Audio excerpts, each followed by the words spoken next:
Right, here's the boat. It's a Frewza F18 Fisher. Ordered it in 2020, very early, and picked it up late in 2000 October-ish 2020. Uh, got a few extras on it. The basic boat in those days was about 40,000. Now they're about 46, 47,000, but well worth the money and well worth the wait.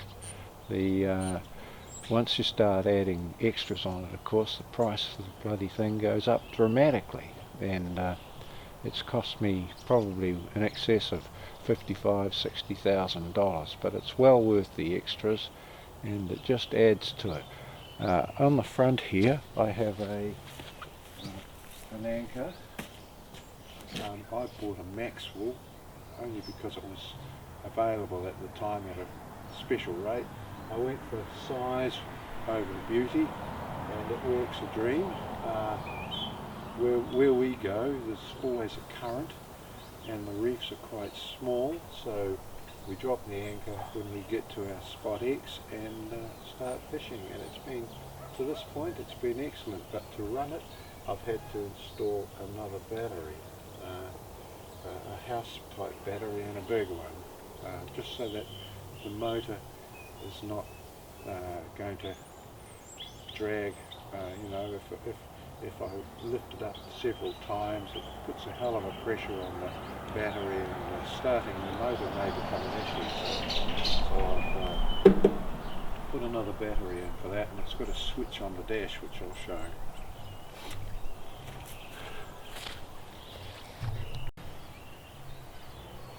When I bought the boat, the standard motor for it was the 100 horsepower Honda, which I had installed, and it's turned out to be great. With up to, it'll push 5 of us along quite nicely, but normally there's only 3 of us in the boat, and we do 4,000 RPM for 40 kilometers per hour. That's on the GPS, and with 3 of us on it, 3,000 RPM will push us up over 20, maybe 25, 26 kilometers per hour. And we're not small blokes, as you can see. I'm carrying a bit of weight. Strategically placed at the back there is my cup of tea. I like a cup of tea. And if you can look closely at the side of the boat, it's absolutely covered in fish, bits of stuff. When I'm fishing, I wear these bib overalls, sort of thing that a dairy farmer would use. Just means that all the blood and guts doesn't get all over me. The cover on the boat is to stop when you're swinging the lead weights around and things like that. Protects it. The old work shirt here, bait board, good sets of handrails, and a bracket here for a small outboard. Probably a 6 horsepower would be sufficient, but I've never needed it yet.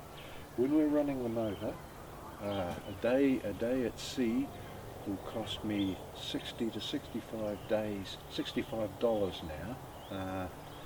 That's not too bad when you consider there's 3 of us, and we go 20 kilometres out to sea, and we're out there from 8:30 in the morning through till 2 o'clock in the afternoon. Now that's at the current prices. When the petrol was reasonable, we could go out for a day for under $40, and I try not to turn the motor off too often, so that I can run the electronics non-stop. We have a radio, an FM, and we have a fish finder which goes non-stop. So everything is run off this motor, and so far it has proved to be 100% reliable.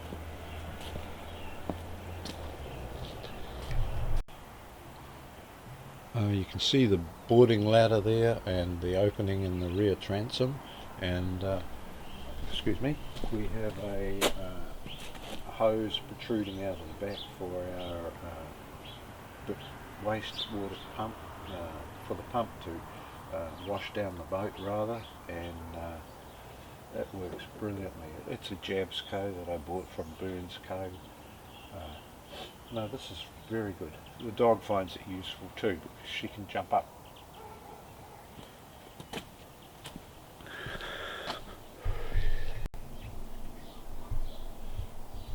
You can see the instrument control panel, Simrad, Go 9, Garmin controls for the motor, a 6 panel switch. Down here I have my FM radio, which goes well. It's nice being able to sit listening to music all day, and VHF radio up here. That works well. The motor controls. The one thing that I would say is that whilst this is good for marking our position when we find a fishing spot, it's a little slow in real time to follow the boat, so that you turn the boat and then the GPS catches up. It's not instantaneous, which would be really nice if it was, because sometimes the edge of the reef where we like to fish, and there's a wind and it moves the boat before we can actually identify our exact position. But apart from that, it's good. The other thing that I find annoying is there is nowhere to store the rods when we're travelling. If your fishing rod is just a little long, it doesn't fit down the sides, and you end up putting it up here while you're travelling, and when you get into the boat there's a risk that you might stand on it. But when the boat is not in use, I make sure the cover is down, covering the instrument controls, so that they don't get damp.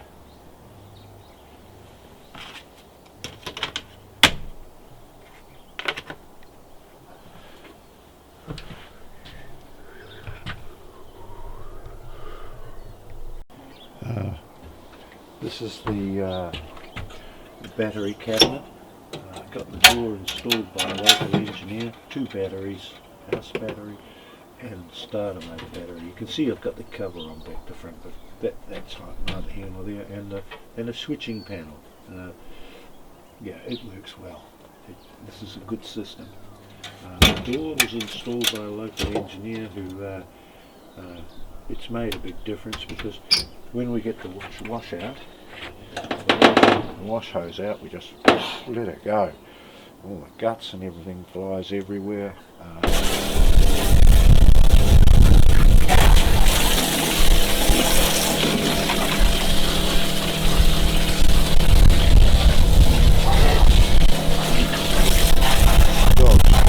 She thinks that she owns this boat. She can smell the guts.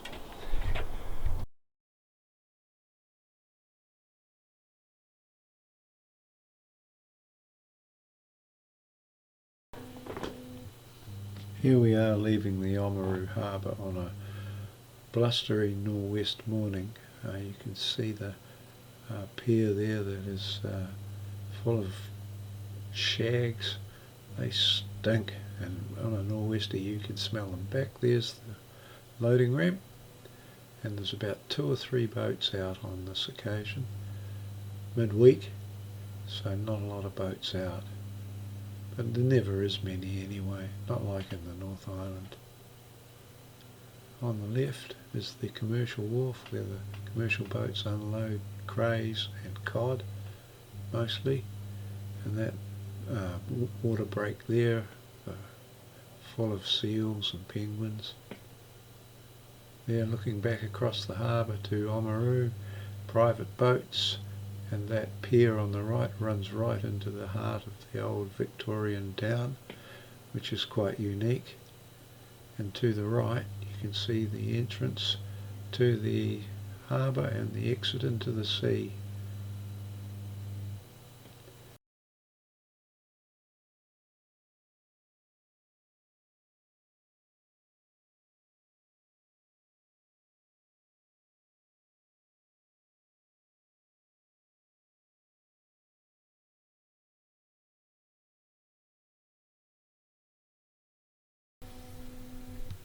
Yeah, we dropped anchor, and in this particular spot there were heaps of Tarakihi, and we caught a lot of them. I had the gear on especially for Tarakihi, so I was quite happy just to catch them. They kept coming until a large shark appeared, and then they went quiet for obvious reasons. I think the shark was attracted by a burley. And later on in the video you'll see a big bag of chopped up fish, which I didn't use on that occasion. Yeah, but once again the mollymawks are in attendance.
No.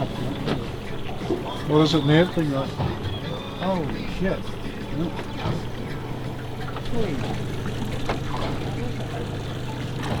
Stingray. Oh my god.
Yeah, haven't caught one yet.